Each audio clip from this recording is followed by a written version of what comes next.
কারণ সালাম অর্থই শান্তি। সালাম অর্থ কি? ফ্যামিলির মধ্যে আমাদের এই সালামের প্রচলন নাই।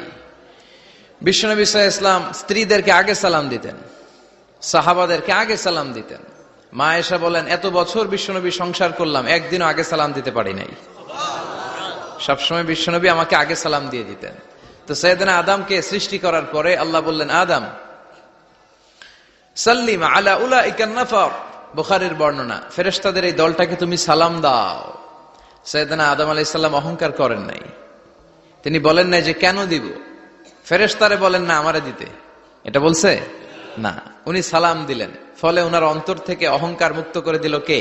আল্লাহ।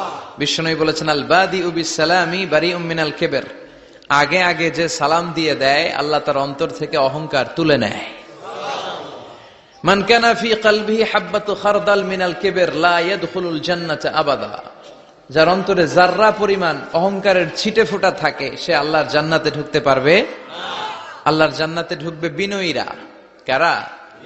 যারা বিনয়ী, মুতাওয়াদি, হাম্বল, যাদের মধ্যে হাম্বলনেস আছে, যারা বিনয়ী, তারা জান্নাতে ঢুকবে।